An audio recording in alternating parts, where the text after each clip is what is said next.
No, take away the work actually. Take away wanting to be self-employed. This is for someone wanting to save their life. Day in the life is really, I do more work on myself before I even check my email. Welcome back to Transaction Care. My name is Lillian Hernandez, but you can call me Lily. And today I'm gonna take you on a little bit of a journey into the day in the life and mind of a self-employed real estate transaction coordinator and how I structure my day, how I go about taking action throughout the day to look good, to feel good, and to do good. So let's jump straight into it. A major part of my day is looking good and feeling good.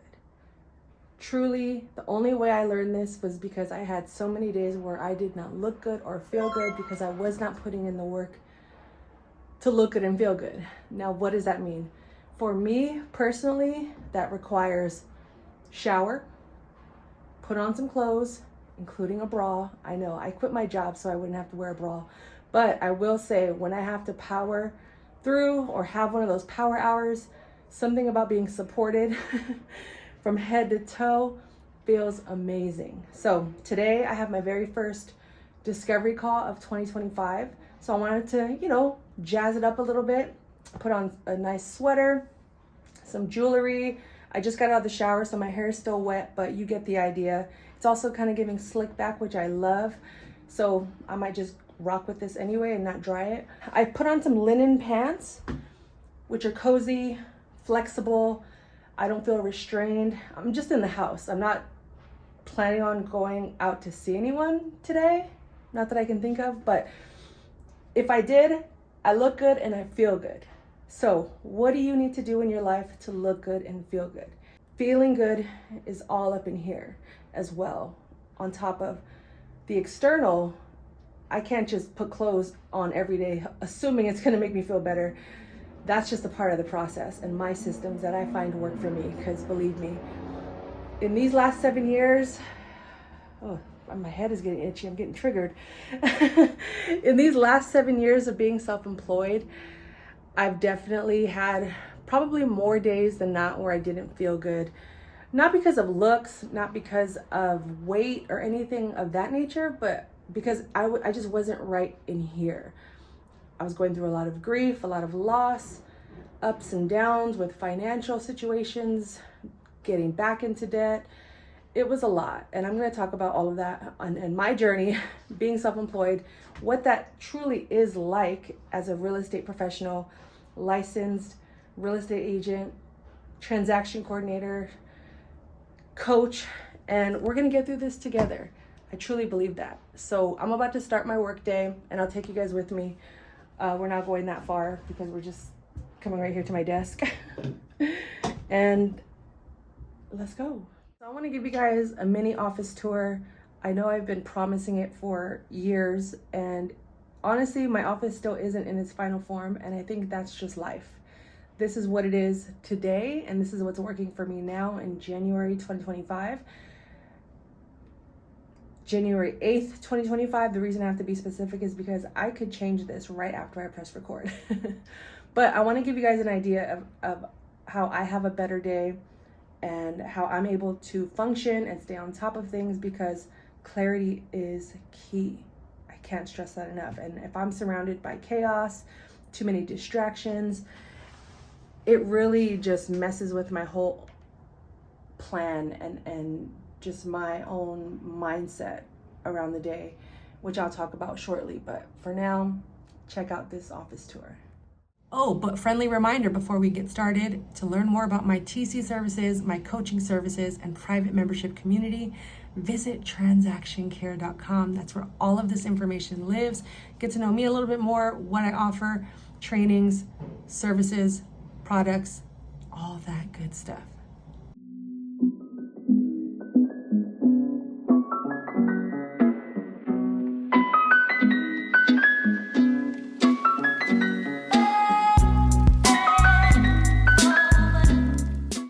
This is my desk setup right now. I just cleared it yesterday because it was starting to get crowded, and I wanted to put things in the place where it was most functional for me. And I want to give you guys a close-up. I have to wipe down the top because I wanted to see what things look like first. Wipe. You should always clean your desk anyway, not just after you've rearranged things, at least once a week. I love this sticker. It was my bookmark for a while, but life really is better when you're laughing.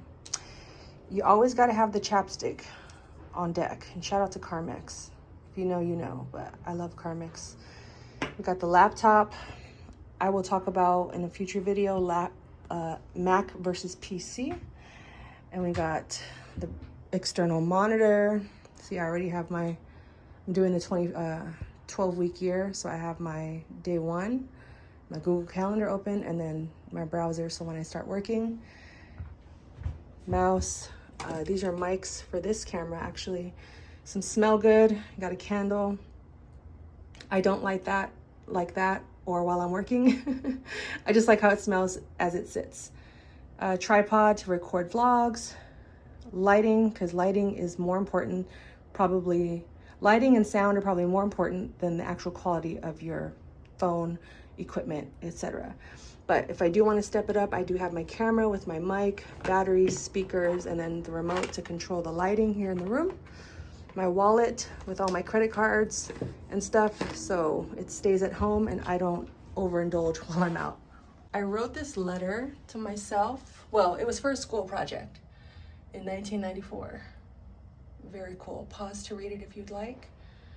But it talks mostly about me eating a lot, so I will have to say not much has changed.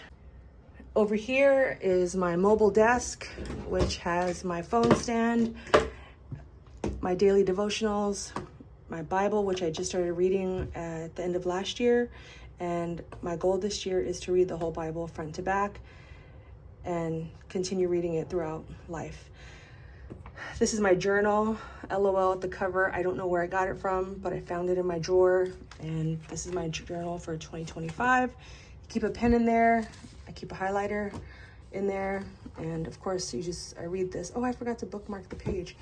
But read this daily, and that really helps with my mental health. My coach gave me this, which I'm very grateful for, because this was my word of the year 2 years ago. And it was after I was seeking more confidence in my life, and I realized in order to be confident, you have to have courage. Because if you don't take action, how are you gonna learn, or how are you gonna get better? How are you gonna realize your potential? And I'm grateful, so I have this hung up here on the other side of my wall art. Now, if you pan over here, this is the background to my videos. I'm still debating if I want to fix it or not, but I downloaded this a long time ago. It's Feelings Wheel, and it really helps me. It helped me during my process of starting therapy to also just have access to different words other than I'm mad, I'm sad, because those can be very basic. And sometimes I'm just discouraged, or sometimes I'm bewildered, or some days I'm just relaxed instead of peaceful. I'm pensive, responsive, serene. So if you need one of these, go online and just print one out. This is my TC checklist. If you know, you know, but if you don't, this helps me. This process, this checklist helped me to launch my business when I was first starting out. And after much trial and error, it came down to these 5 things that I had to focus on before I could endeavor out on my own. And I'm so grateful that I did, because now it's all about making sure that I do the work. And whose work? God's work, because it's God's plan, not mine. Niece and nephew, love them. And then just some more affirmations, sticker from my niece. Glory to God. This is one of my favorite parts of the office. This is my old poncho from when I was a kid. I painted the door black and I added a hoop. It's a basketball hoop under here somewhere. But it just reminds me to be playful. I love, love, love basketball. It brings me joy, truly, playing it, watching it, talking about it. And having this in my office really grounds me and reminds me to have fun and to not forget that we are always healing our inner child. And not only are we healing our inner child, but we should also be childlike, enjoy life, because day in the life of a real estate transaction coordinator is chaotic. It's a lot of coordinating. It's a lot of emails. It's a lot of replying. Some days it's a lot of just you versus you. When you don't have business, when you didn't save enough money, when you're falling behind on bills, or you just got let go by a big team, or you didn't get hired by that big team that you were really hoping and banking on. It's a lot of things that we have to endure and handle throughout the day. And if you don't show up, nothing happens. I learned that the hard way in 2023, which again, we will talk about in future episodes. But day in life is really, I do more work on myself before I even check my email. Of course, I'll check my email at the end of the day to make sure nothing's pressing. I can set things up and schedule them for the following morning. And if I notice an uptick in my inbox numbers, then I'll just check it briefly so I can have a little bit of peace of mind as I go into my morning meditation, my morning prayers, journaling, workouts, or whatever I have to do.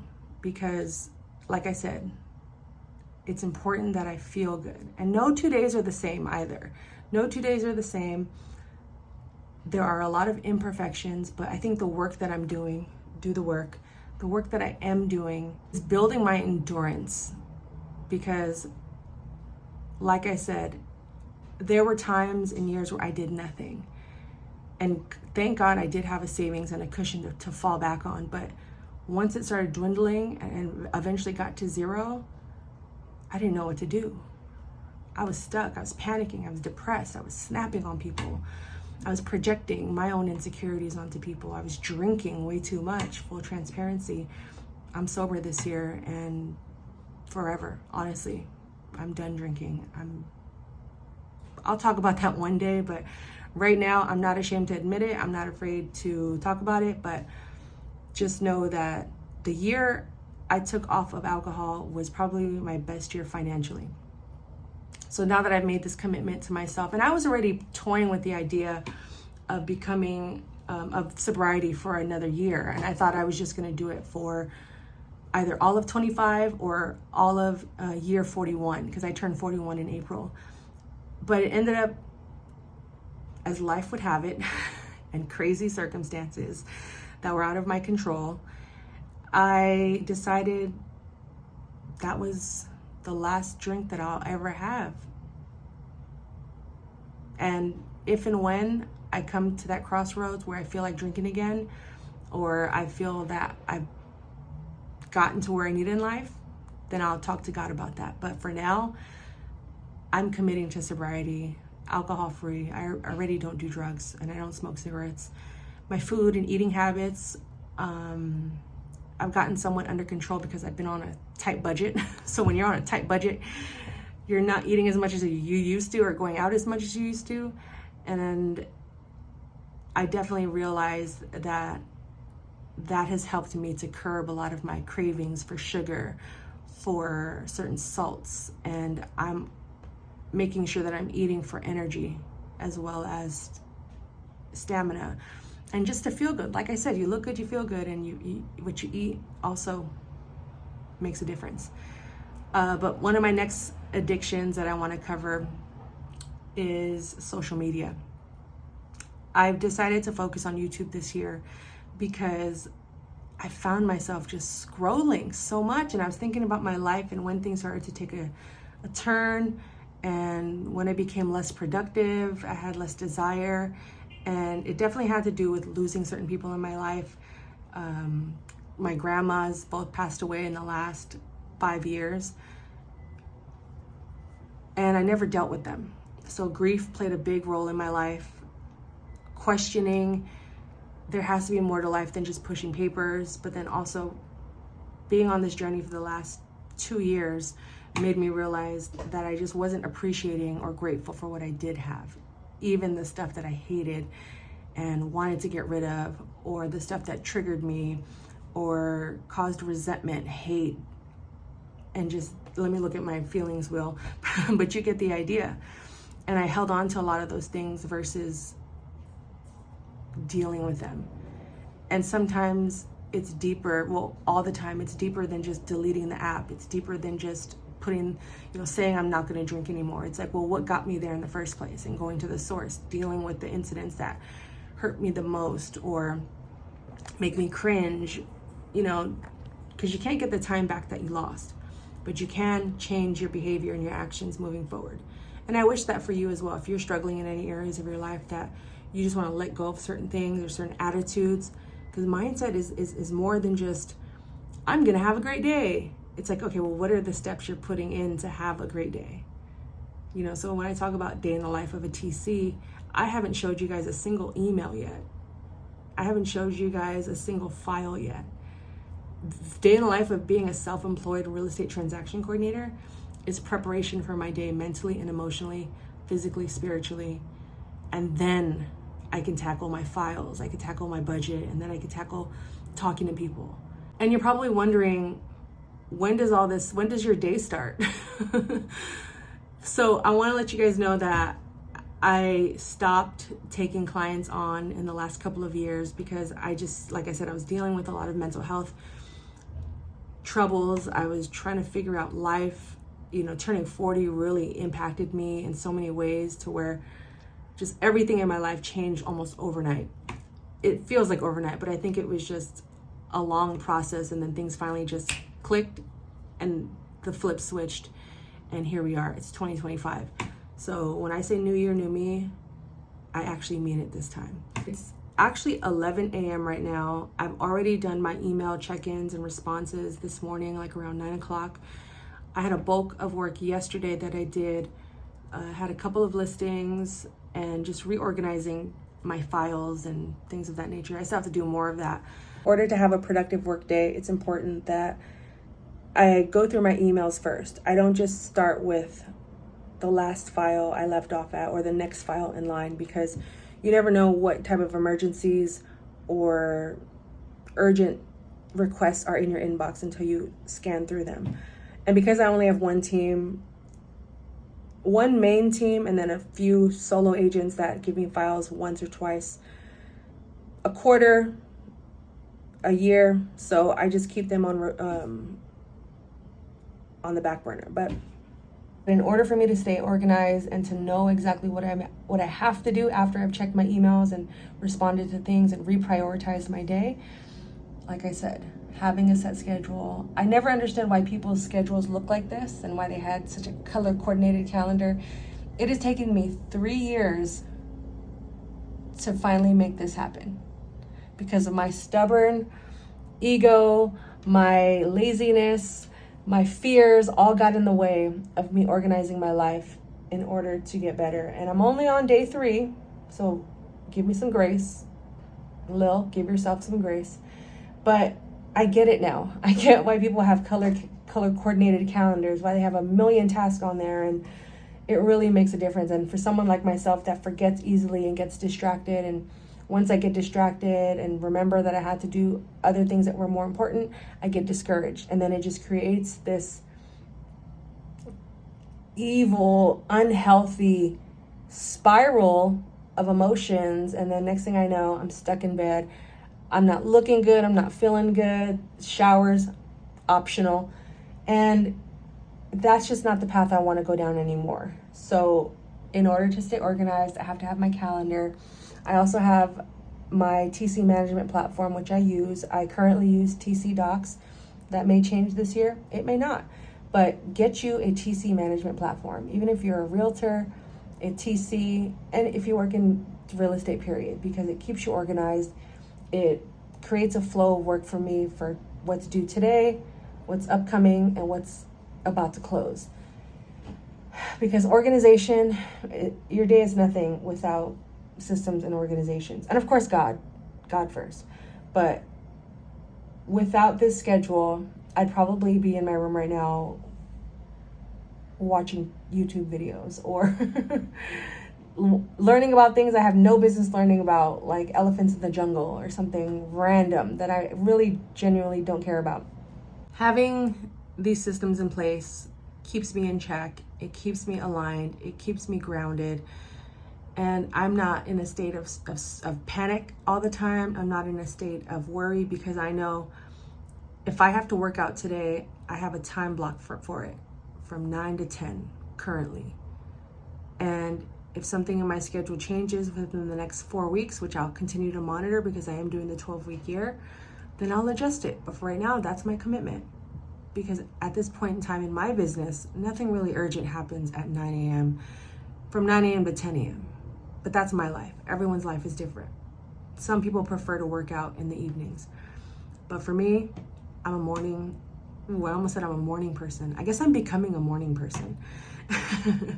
But truly, this is what works for me right now, to the point where I had to add lunch, breakfast, lunch, dinner on my schedule, check in with God, do certain things, read, because I was skipping all those things. And I felt gaps in my life. I felt unhealthy. I felt, anytime I start a new project or a new file, I check in with God. I make sure I've eaten a meal, or at least a hearty snack. I'm hydrated. And I've, moved around a little bit, and I'm not just sitting in this chair for 8 hours, sometimes 12 hours. So you do what you got to do to make it work for you. But for me, my day, realistically, no 2 days are the same. But if I know what I need to do and to accomplish within that day and within that week, then I'll feel satisfied, I'll feel fulfilled. And definitely always incorporate guilt-free free days. Whether it's in the middle of the day, the end of the week, the evenings, the mornings, do what you got to do. Because one thing I didn't incorporate in my life and label or reframe in my brain were free days.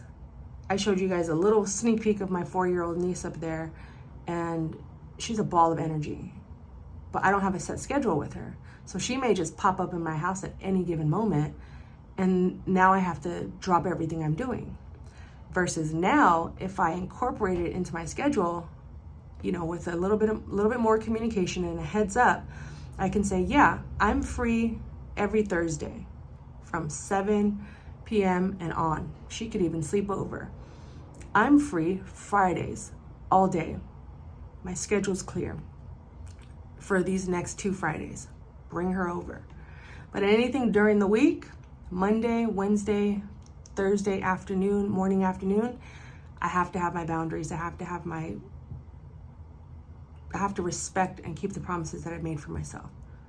Of course, if it's urgent, I'll drop everything. It's family first. Duh. But if it's just like a chill sesh with my 4-year-old niece, then because I want to be present for her as well. I don't want to be here like, oh yeah, that's great. Love it. I want to give her the time that she deserves. And that goes for family, friends, community. I don't want to be juggling 5 tasks at once when I need to be giving you guys my undivided attention. So make sure to prioritize guilt-free free days, guilt-free free hours, guilt-free whatever. Just make sure it's guilt-free. So when you're in that time block, you could do whatever you want. You can go to sleep, you can go get ice cream, you can take care of your nieces and nephews, you can play with the kids, whatever the case may be. Make sure you do it guilt-freely. Because I carried a lot of guilt. Being self-employed, you carry a lot of guilt when you see people waking up early, leaving the house, coming back exhausted, miserable. And I'm just sitting here like, well, I'm gonna go check my emails now at 11 a.m. Oh, you're back from work? Yeah, I did a vlog. I audited some files, and now I'm back. It's like I dealt with like a lot of that guilt for many, many years, and I didn't know how to process it or where to place that energy or those feelings. And now that I have more of an organized set schedule, I'm also flexible with it. I'm not holding myself to, I'm not going to jeopardize my mental health or my relationships just to make sure I do a vlog this week. Because I'm really pushing myself this season, and you will see. But yeah, I'm going to cut this down here. But yeah, that's somewhat of a realistic day in my life, where this is more like a perfect day in my life, where I get to work out, do my morning routine, shower, get my work done, vlog. Then later in the day, I have my meeting. I had to check to make sure I wasn't late. It's 2 hours away. do some coaching, do some vlogging, clean up my house, maybe hang out with some friends or family later, eat, chill, read, watch TV, work out, whatever I gotta do. It's a simple life, but I love it, and I'm so grateful for it, and I do not take it for granted. But with all that said, thank you for hanging in there if you made it this far into the vlog. I know I didn't show you guys actual work, but this is still the work. Do the work. This is still the work that is required of someone wanting to be self-employed, wanting to change their lives. No, take away the work actually. Take away wanting to be self-employed. This is for someone wanting to save their life, truly, to save their mental health, to take care of themselves, to know how to take care of themselves. Because when I wasn't doing this stuff, I was miserable. And over the last year, I've really been shedding a lot of that miserableness and that funky attitude, and having, leading with gratitude instead of, it's I get to do it, not, I have to do that. So I'm gonna end it here because I could keep going on and on and on, and this vlog may be an hour at this point. But thank you for hanging in there, and let me know what you guys want to see moving forward. More day in the life content, maybe me outside in the wild, maybe going to open houses, or just sticking to transaction coordination talk, TC trainings, things of that nature. I don't mind either way, but I really felt like it was important for you guys to get an inside look into the mind of a real estate transaction coordinator that also happens to be self-employed. And if any of this resonates with you, or you feel stuck, or you want to get organized and have a set schedule like this, let's talk. I do one-on-one coaching. I also have a private membership community that you can join. There's a free option, paid version for both. And all of that can be found at transactioncare.com. And that's all I got. So remember, care for yourself, care for your wealth. Your time is worth it. Let's coordinate. Talk soon. If you like this vlog, then you'll love this one. Click here to check it out. Thank you.